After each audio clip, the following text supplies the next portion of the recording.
మాది విజయవాడ. నా పేరు వాణి. నేను ఎక్కువగా ఉండి ఇలా దేవుడికి ఉన్నతమైన పనుకుని ఇలా మారవలసి వచ్చింది. అప్పుడు నేను పసకి విజయవాడలో ఒక మాట అడుగుతున్నాను. అమ్మ, చిత్తూరులో ఏడ్చినప్పుడు నాకు అవమానం కలుగుతుంది. నేను నా అవమానం గురించి చెప్తున్నాను. అమ్మ, నన్ను ఎలా మార్చావు అని ప్రభు నన్ను నోపరిస్తుంది. క్రీస్తులో దేవస్థానం సెయింట్ పాల్ కేథడ్రల్ విజయవాడ ఇప్పుడు ప్రజెంట్ మా గురువు గారు కొనసాగుతారు. అయితే నేను 2014లో పరాసిస్తూ కళ్ళు కనపడక చిన్న వయసులో నాన్న వ్యాధిబాధలతో నేను బాధపడుతున్నప్పుడు ఈ జపమాల ఒక మాట స్కానింగ్లో నాకు ఒక మాట ఏర్పడింది. నీ ఎన్ని నేను జీవనిస్తాను. నేనేం చెప్పానంటే, దేవుడికి ఈ మాట వేదశాస్త్రాలు ఎక్కడ నాకు కనిపిస్తుంది. రామాయణంలో కానీ, భారతంలో కానీ, కుంతి విలాపంలో కానీ, పుష్ప విలాపంలో కానీ ఈ ఎన్ని నేను జీవనిస్తాను అనేది నాకు ఎక్కడ ఏర్పడలేదు. కానీ ఈ మాట చర్చిలో ఎక్కడ దొరుకుతుందేమో ఆయన అడుగుపెట్టినప్పుడు నేను ఈ జపమాల మడిగల సభ్యులు రోజుగా పెట్టుకొని అడుగల అక్కడ మడిగలు ఉన్నారు. అయితే ఆ మడిగల దగ్గరికి వెళ్ళి కూర్చోలేక ఇలా ఇలా ఇలా మెడ కుట్టుకుంటా ఇలా కుట్టుకుంటే గుడిలోకి వెళ్ళి ఆ బెంచ్ మీద కూర్చుంటున్నాను. అంటే కూర్చోలేని స్థితి వాడు. అప్పుడు ఈ జపమాల వాళ్ళు ఎలా పట్టుకుంటున్నారో కూడా నాకు తెలియదు. పూసి లోపల పట్టుకుంటున్నారా బయటికి పెడుతున్నారో కూడా తెలియదు. కానీ చూసి చూసి చూసి సరే ఈ ఒడగొట్టుతో ఈ వ్యాధిబాధలతో నేను ఈ గుడిలో ఇలా కూర్చోలేను. నాకు ఇంటిలోనే ఏదైనా ఒక ఈ జపమాల ఉన్న ప్రార్థన టీవీ ద్వారా ఏమన్నా దొరికితే బాగుందని వెతుక్కుంటూ మొదలుపెట్టాను.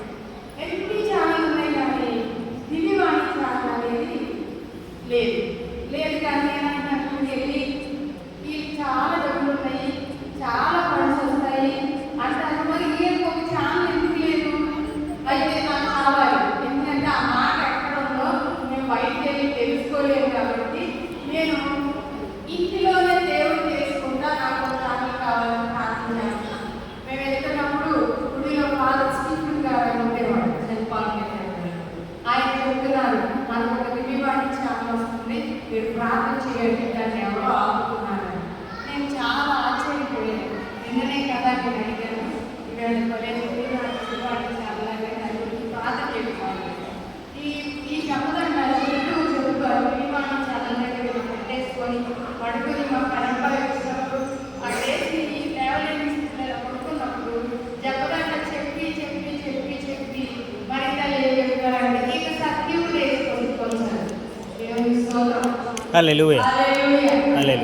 సత్యం ఉపదేశ పుస్తకాలు చదవమని మరింత నేను చెబుతున్నాను అన్నమాట. సరే, నా సాక్షిని అలా చెప్తాను. ఇప్పుడు బస్సుకి చిత్తూరులో ఏడ్చారు, ఇంకెక్కడో ఏడ్చారు. ఎర్రగంటి చోట్లకి వెళ్ళొచ్చామ్మా. మరి ఇప్పుడు నేను వెళ్ళేలోక నీ ఏడుపుకు కారణం ఏంటో నాకు తెలియాలి. ఎందుకంటే బస్సు ఎక్కగానే ఒకలాంటి భయం, బాధ, ఎందుకు ఏడుస్తుందో కుటుంబంలో చూసి దగ్గర నుంచి ఏంటి ఎందుకు ఏడుస్తున్నావు అని నేను కూడా ఏడుస్తున్నా. ఆ ఇంట్లో చూసి మరి తెలియ కూడా రక్కలేదు. అది చూస్తేనే నాకు మళ్ళీ ఎందుకు అయిపోతుంది అన్నమాట. అప్పుడు అడిగితే ఈ బస్సు వెళ్ళే లోపుగా నీ దుఃఖానికి కారణం ఏంటో నాకు తెలియాలి. తెలిస్తే ఆ సాక్షి వెళ్ళి బాధపడాలని చెప్పి ఎవరైనా ఉంటే ఇంటికి ఏమంటారు, ఎవరు కావాలో ఈ సాక్షి నాకైతే తెలియదు. కానీ ఎవరైనా ఉంటే వింటే నేను చెప్తానమ్మా అనుకొని బస్సులో 5 గుర్తులు ముందు వచ్చేదాకా సరిపోయింది. వారం అని అక్కడి నుంచి ఇక్కడికి వచ్చేదాకా 5 గుర్తులు పట్టింది. ఎక్కడ గుంటూరు దిగి ఇక్కడికి వచ్చేది. అయితే గుంటూరు బస్ స్టాండ్లో దిగానే ఆ బస్సు గురించి మేము ఆ బస్సు అతన్ని కాటపాడేళ్ళ బస్సు కావాలని ఏంటి అన్నాడు ఆయన. మేము కాటపాడేళ్ళ విజయవాడ వస్తున్నాము, ఎందుకు మాకు తెలిసి అంటున్నాడు ఆయన. ఏం తెలుసు అన్నప్పుడు మరి తల్లి రక్త తల్లి గుర్తిస్తున్నారు కదా, నాకు దుఃఖం వస్తుంది, నాకు వెళ్ళలేని పరిస్థితి. ఈ అబ్బాయి దొరికాడు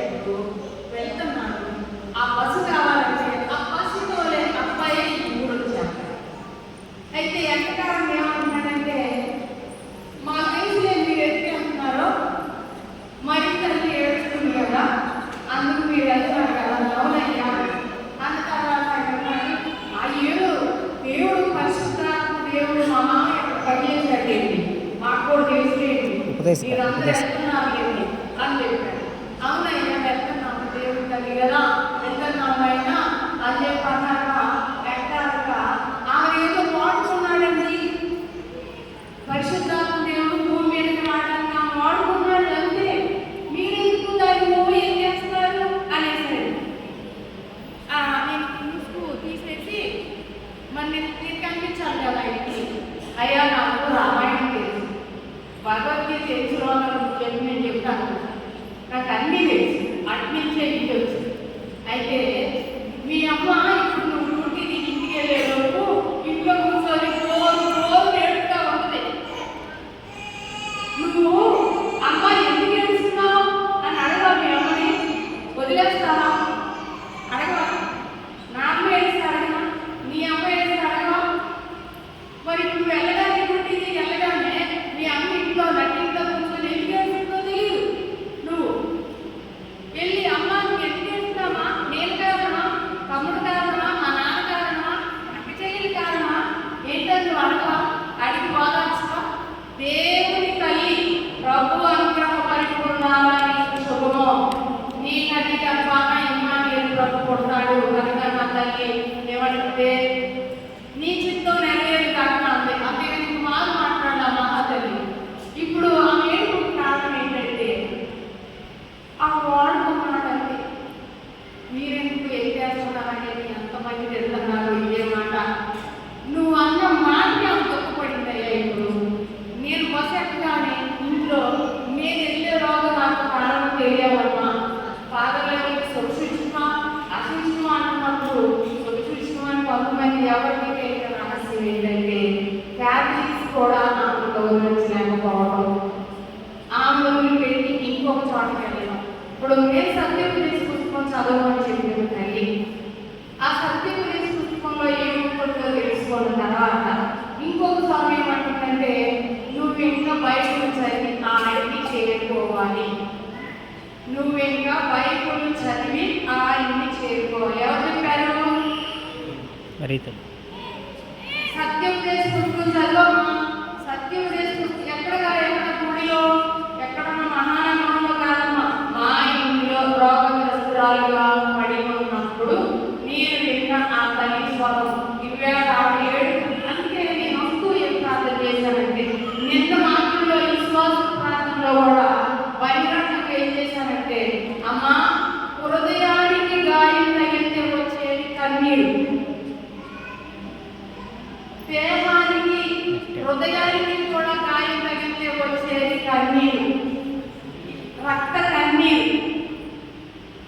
అంటే నీకు హృదయానికి దేహానికి కూడా గాయం కలిగిందమ్మా, అందుకు కారణం నేనైతే నన్ను క్షమించు. అక్కడ గురువులు సభ్యులు మహిళల సభ్యులు యూట్యూబ్లో ఏం చెప్తారంటే ఆ స్వరూపము మహిళల సభ్యులు తెచ్చి పూజించుకునే ఒక స్వరూపము అని వినిపిస్తుంది. అప్పుడు నేను చెప్తున్నాను అమ్మ మా మహిళల సభ్యులు లోకమా, మా లోకమా, మా రోమన్ క్యాథలిక్స్ అందరూ లోకమా?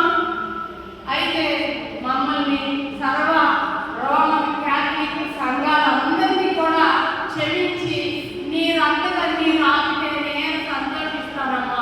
వెళ్ళే లోపల నీ దుఃఖానికి కారణం ఏంటో చెప్పు తల్లి అని బస్సుకి బస్ స్టాండ్లో గుంటూరు బస్ స్టాండ్ అడుగు పెట్టగానే నాకు వచ్చిన ఆ డ్రైవర్ ద్వారా దేవుడు ఆ గర్భంగా వాడుకున్నారు. అంటే మీరెందుకు ఇలా ఎత్తేస్తున్నారు, పాదర్లు ఎందుకు ఎట్లా ఎత్తేస్తున్నారు అనే మాట ఎందుకు ఏడుస్తుంది మరి తల్లి అనేది నాకు సందేశం వచ్చేసింది.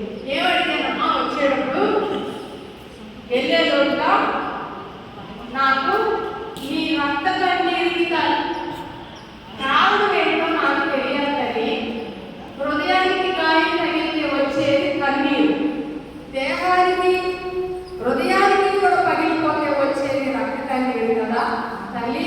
మరి నన్ను మధ్యలో పిలిచి ఒక హిందూరాన్ని ఎందుకు పనికిరాని దాన్ని గర్విష్ని అందగెత్తినని పొగరు, డబ్బులో లేని పొగరు, ఇన్ని క్వాలిటీస్ ఉన్న నన్ను నువ్వు చెప్పావు. నేను నువ్వు ఇలా ఉంటే ముందు నువ్వు డబ్బాలు దేవాలని హృదయాన్ని అర్పించావు కనుక వాడుకుంటా రాని పని అయిపోయింది బయట స్వరం ఎప్పటి నుంచో వింటూ వింటూ లెక్క చేయక ఉన్న నన్ను మళ్ళీ యాక్సిడెంట్ ద్వారా రోగ చక్రాల్లో పెట్టి ఇదిగో నువ్వు ఇలా వస్తే నిన్ను ఇలా వస్తా అని మాట్లాడిన ఆ తల్లి నన్ను ఒక సన్మార్గంలో ఆయనకి నచ్చినట్టుగా ఈ డిజైన్ చేసిన ఆ తల్లికి వందనాలు. ఫాదర్ గారు వచ్చారు. ఫాదర్ గారిని అడిగే ఈ సమయం చెప్తాం అనుకున్నాను నేను. సరే ఇప్పుడు దాకా ఇక్కడ నుండి వెళ్ళుంటాడు, అయ్యా నన్ను క్షమించండి మీ అనుమతి లేకుండా నేను చెప్పినందుకు. ఎందుకంటే మరి తర్వాత మీరు కూడా వెళ్ళిపోతే మరి ఆ తల్లి ఏడుపు కారణం ఏంటో మరి నేను సందేశం అందించలేను. ఆ తల్లి ఇది అందరూ కలిసి ఇప్పుడు నేను ఆయన చెప్పాను, ఒకటే చెప్పాను, ఇప్పుడు నువ్వు వెళ్ళేసరికి మీ అమ్మ ఇంట్లో కూర్చొని కోరుకోరున్నా ఏడుస్తుంది, నువ్వేం చేస్తావు చెప్పు అని అడగగానే ఆ అబ్బాయి మొహంలో రంగులు మారుతుంది. నాకు ఏం సమాధానం చెప్పాలో 2-3 సార్లు రిపీట్ చేశాను. మీ అమ్మ ఇప్పుడు నువ్వు ఇంటికి వెళ్ళగానే ఎందుకు ఏడుస్తుందో తెలియకుండా ఆమె దుఃఖిస్తూ ఉంటుంది, నువ్వు వెళ్ళి అడుగుతావా లేదా అంటే అడుగుతావు కదా అన్నాడు. మీ అమ్మని మానవ మాత్రమే మీ అమ్మ నువ్వు అడిగినప్పుడు నన్ను రక్షించిన నా తల్లి, నా దేవుడి తల్లిని నేను అడగటానికి అమ్మా ఏంటి కారణం అని నేను అడగటానికి నేను అంటున్నా. ఇప్పుడు నువ్వేం చేస్తావన్నా బస్ దిగేటప్పుడు అమ్మగారు ఓకేనండి ఇంటికి వెళ్తే ఆటో దొరుకుతుందండి ఇంటికి వెళ్ళండి అని చెప్తున్నాడు. అప్పుడు ఎదురెక్కడికి ఈ ఊరు వచ్చే లోపు ఆయన మొక్కలు కాలేజీలో బాధ్యత ఈయన వచ్చే ఎక్కడ సాక్షి చెప్పాలి ప్రభు అనుకున్నాను. ఆయన మొహంలో ఒక తేజస్సు కనిపించింది. అంటే విశ్వసించాడు ఇప్పుడు దేవుని తల్లిని ఇప్పుడు విశ్వసించాడు. అలాగే మనం ఫ్యామిలీగా ఉండి కొంచెం అటు డ్యాన్స్ కొంచెం ఇటు డ్యాన్స్ చేయకోకుండా దేవుని తల్లి సందేశం ఏంటో క్రీస్తు సాక్షి యోగం అంటాడు. నాకన్నా ముందు ప్రవక్తలు వచ్చారు చెప్పడానికి, మీరు ఆలోచించారా? ఇంకా నేను వచ్చి నాకు నేను సాక్ష్యం చెప్తానా? కాబట్టి మీరు అందరికీ నా స్వామి లేరు. నా పుస్తకం పేరు నేను ఆయన స్వామి మార్పు. నేను గొప్పవాడిని అలియా సిస్టర్, నేను ఒక హిందువుని పూర్తి వ్యతిరేక వాడిని. మీరు చెప్పేది మా దేవుడు ఏమయ్యారు, మా గ్రంథం ఏమయ్యింది అని ఒకటే వాదించే నన్ను దేవుడు అని సగం బైబిల్ స్వరం ద్వారా వినప్పుడు మాట శుభవార్త నా చేతిలో చాలా సిద్ధంగా ఉంది. నాకు చదువులేదని ఫస్ట్ సాక్ష్యం. హలో నాకు చదువులేదు, మా ఊళ్ళో అందరూ నన్ను ఎక్కువ అక్కడ కులాలు ఆడు కలిసి ఉండకూడదు, ఆడుకో మంచి నేను బాగు ఏడుకో మంచి నేను బాగు ఈడుకోపోయి ఆడుకోపోయా ఇంగ్లీష్ చెబుతున్నాడు. మరి ఈడుకోతే కష్టం వస్తాం, ఆడకపోతే నీరు వస్తాయా అని అలా మొండిగా వాదించే నన్ను దేవుడు ఆయన స్వరం ద్వారా మార్చాడు. ఆయన స్వరం ద్వారా నేను సాక్షిగా నిలబెడతా, నిన్ను అనేక చోట్ల సాక్షిగా నిలబెడతా. నువ్వు మాట్లాడలేకపోతే నేను వచ్చి నీలోకి మాట్లాడతా. చదువు లేదని భయపడుతున్నావా, మాట్లాడలేదని భయపడుతున్నావా అని మీరు ఆనందంటే నా సంఘాల్లో కూడా నేను ఏదన్నా ఒక కలగా అడిగినప్పుడు నన్ను కూడా అందరూ పిలుస్తారు. అప్పుడు చెప్తాడు దేవుడు ఒక చోటకి లవమని మత్తయి రాసిన మరి ఆ మత్తయి గారు రాసినటువంటి 10వ అధ్యాయం 40వ వచనంలో అతడు నిన్ను స్వీకరించిన వాడు నన్ను స్వీకరిస్తున్నాడు, నన్ను స్వీకరించిన వాడు పరలోకమందున్న తండ్రిని స్వీకరిస్తున్నాడు. ప్రవక్త బహుమానం ప్రవక్త కలదు, విశ్వాస బహుమానం విశ్వాస కలదు. ఇప్పుడు నేను ఏం చెప్తున్నా తెలిసి వింటున్నారు. ఇది కూడా పరిశుద్ధాత్మ శక్తి మరి తల్లి కనపరచడానికి మరి తల్లికి మీ పాదలో వ్యాధులు అయ్యో ఉంటే అంతతో నాది విజయవాడలో విజయవాడ సిటీ గారు నేను సిటీలోకి రోజు ఆదివారం మంగళవారం గురువారం శుక్రవారం వస్తా. అది కాక విలేజెస్ లో ఇప్పుడు నేను ఒక ట్రాక్టర్ నాకు వస్తే ఇచ్చాడు. నేను అనుకున్నాను ఎంత దూరం ఎలా వేస్తాను, ఎవరు ఇప్పిస్తారు ట్రాక్టర్ అనుకున్నాడు. ఒక్క మాత్రం ఆలోచిస్తున్నాను నాకు కొద్దిగా ఇస్తారని మీరు వెళ్తున్నారు. ఫోన్ మీద వస్తున్నారు విన్నామంటాడు. మరి ఎలా ఇస్తారంటే అదేదో మీకు ఎక్కడ కూర్చోండి రోడ్డు వస్తున్నాడు బాగోదు. మరి ఎంత దూరం నుంచి పోవాలని ఈ అబ్బాయి కట్టుకోడు. నేను అడుగుతున్నా వెళ్ళాల్సి మా ఏంటో తెలుసుకోవాలమ్మా, నన్ను ఎలా తీసుకెళ్తాలో నాకు తెలియదు అన్నప్పుడు ఈ అబ్బాయి నిన్నే రావడానికి చెప్పారండి. నేను చెప్తున్నాను వద్దు రేపు వెళ్తాం, మనం రేపు వెళ్ళి ఆ తల్లి నేను ఈరోజు రాత్రికి అడుగుతాను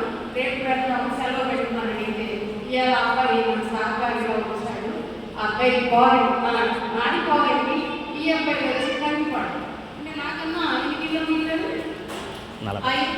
40 నాకు పెళ్లి సర్కిల్ నుంచి నాకు ఇంకొక 5 కిలోమీటర్ల మధ్యలో ఇట్లా మేము మందిరానికి నడుస్తాము. దేవుడికి స్తోత్రం.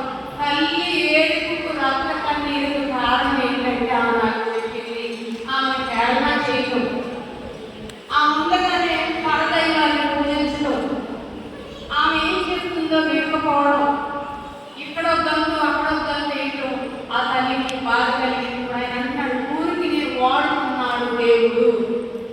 ఊరికి వాడుకోవడం ఏంటయ్యా? నేను వేదోపతికి తల్లి ఎవరైనా ఎదురైతే వాళ్ళు ఎదురైతే నేనేం చెప్పగలను నాకు నేర్పించారు. అలాగే మీరు కూడా ప్రాక్టీస్ అయినాడు అమ్మ ఇలా ఎదురైతే వాళ్ళు ఎదురైనప్పుడు ఆ గురించి ఒక మాట చెప్పడానికి ఎక్కడ వదిలిపెట్టాడు దేవుడు. ఆయన మరణ పరిస్థితిలో కూడా యోగా గారు పిలిచి ఇదిగో నీ తల్లి అని చెప్పాడు. ఎక్కడ వదిలేశాడు ఆ తల్లి? లేదు. మన తల్లిని మనం గౌరవించుకోవాలి, మన గురువులను మనం గౌరవించుకోవాలి. గురువులను దూషించడం, శిష్యులను దూషించడం అయిన దానికి కాదని అందరూ ఒకలాగా ఉన్నావా? నువ్వు నేను ఒకలాగా ఉన్నావా? నేను అమ్మటితో నా కథం చెప్తున్నాను. దేవుళ్ళకు మలిచారు కాబట్టి ఈ కథం చెప్తున్నాను. అక్కడితో నా పాతలో స్వభావం ఏంటి? గర్విస్తాను, ఆంగారం, పొగరు, లెక్కలేస్తాను. ఎవరైనా ఇస్తానంటే నువ్వు ఇచ్చేదేంటి నేనే పారేస్తాయి. దయచేసి ఈవేళ ఎవరైనా ఏదైతే పట్టుకొని అవునా వద్దపోతే ఇది మహాప్రసాదంగా భావించి పూలు పెట్టవచ్చు. అవమానించాల్సిన అవసరం లేదు. నిన్నగా నేను ఒక చోట పాలపేటకి వెళ్ళాను. ఎలా ఉందో చెప్తున్నా. అక్కడ డబ్బులో పాలున్నాయి. సరే ఆ కౌంటర్లో కూర్చుంది కదా, ఆమె ఎందుకు ఇబ్బంది అని చెప్పి ఆ పాలపేట తీసుకొని అమ్మ నేను తీసుకున్నాను ఈ డబ్బులు తీసుకో అన్నా. నేను ఎవరు తీయమన్నాడు? అక్కడి నుంచి ఇస్త్రీ కొట్టి ఎక్కడి నుంచి తెచ్చాను పాల ప్యాకెట్ అక్కడికి ఇసురు కొడితే అక్కడ 4-5 కుర్రోళ్ళు ఇంకా కొంచెం మంది పక్కన కుర్రోళ్ళు అందరూ ఉన్నారు. ఆ దృశ్యంలో ఉన్నప్పుడు నేను మాట్లాడకుండా ఆమె ఏం చేస్తుందో చూసి నేను ఎవరిదేమన్నాడో ఇసుకేసుకుంటూ సరే అవసరం ఏమీ మాట్లాడలేదు. మళ్ళీ ఆమె ఇంకొక ఇంట్లో ఇంకో పాల ప్యాకెట్ తీసుకొచ్చింది, దీన్ని ఇసిరేసింది. ఇప్పుడు మామూలు స్వభావం అయితే ఏం చేస్తాం దానికి? పోట్లాడతారు తిరిగి.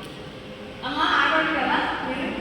మామూలు ఈ బట్టలు లేకుండా దేవుని ఆత్మ లేకుంటే మనం ఏం చేస్తాం? ఆమె పాల ప్యాకెట్ నేను ఎవరు చెప్పన్నాడు అక్కడి నుంచి అని ఇసిరేసింది కదా. మామూలు స్వభావంతో ఉంటే మనం ఏ రీతిగా ఉంటాం?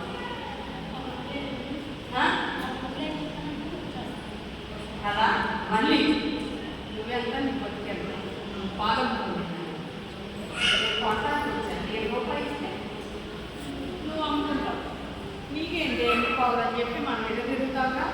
కానీ ఆ తల్లి ఈ పట్టులో ఏ తొడ వస్త్రాలు ధరించు, నీకు రక్షణ వస్త్రాలు, మర్యాదకర వస్త్రాలు, నీ విచారకరమైన వస్త్రాలు తొలగించు, నీకు గౌరవకరమైన వస్త్రాలు నీటి అంటూ మార్కెట్ దేవుడి 2020లో ఇలా మాట్లాడాల్సి వచ్చింది. ఆ తల్లి పెట్టుకునే వంట, ఆ తల్లి పెట్టుకునే వంట చెప్పడానికి అప్పుడు 2 రోజులు ఆమె చేసిన తర్వాత ఆమె తీసుకొని వెళ్ళిపోయాను. మన ఆమె చేశాను మాట్లాడుతూ వెళ్ళిపోయినా. తర్వాత మళ్ళీ నన్ను ఎవరు తీసుకే అదే రోజులో 2 రోజులు వస్తున్నాయి కానీ ఆ కొట్టు మూసేసి పెద్ద రద్దీగా ఉంది కొట్టు, మంచి బిజినెస్ కొట్టని. 4వ రోజు మళ్ళీ ఏమైందో తెలియదు. నేను ఈ దొరకకుండా చూసుకోవచ్చు అని అక్కడ కూర్చున్న బండి అక్కడ పెట్టుకోవచ్చు. అమ్మా అమ్మగారు ఏం కావాలి? పాలు కావాలా, పెరుగు కావాలా? అమ్మా అమ్మగారు ఏం కావాలి? ఎంత మార్పు! 3 డేస్లో ఎంత మార్పు! నిన్నే విసిరేసింది. నిన్ను ఎవరికేమన్నా నేను ఉన్నాను కదా. 2 రోజులు కొట్టు పెట్టేసింది. 3వ రోజు అమ్మా అమ్మగారు ఏం కావాలి అంటుంది. ఎక్కడ మారుతుంది? ఆ దేవుడు ఇచ్చిన ఈ మహిమ వస్త్రాల్లో మహిమ ఏదో ఆ 2 రోజులు కొట్టు కట్టేయడంలో ఏదో సంభవించింది, ఏదో జరిగింది, ఆమె ఏదో తప్పు అనిపించింది.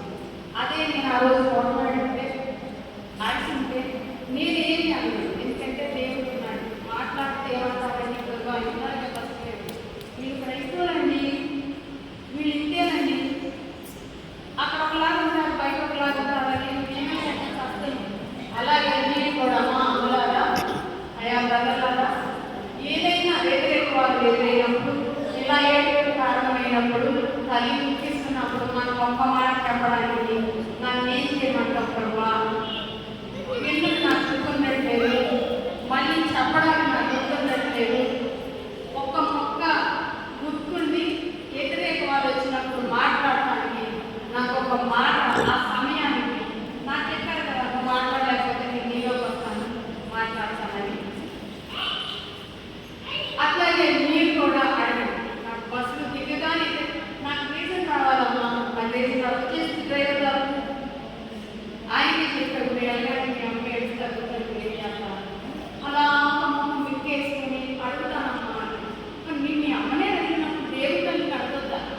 అమ్మ కారణం ఏంటి? ఈ దోషణ, దైవ దోషణ, గురువులు తిట్టుకోవడం, శిష్యులు తిట్టుకోవడం, డబల్ శాపాలు, ట్రిపుల్ శాపాలు, ఎవరిని ఏమి అనలేక, దయచేసి ఏమనలేక, ఎవరిని ఏమనలేక ఆమె ఏడుస్తుంది అన్నమాట. ఆమె ఇప్పుడు నేను చెప్పాను కదా, హృదయానికి గాయం తగిలితే వచ్చేది కన్నీరు, దేహానికి హృదయానికి కూడా గాయం తగిలితే వచ్చేది రక్త కన్నీరు.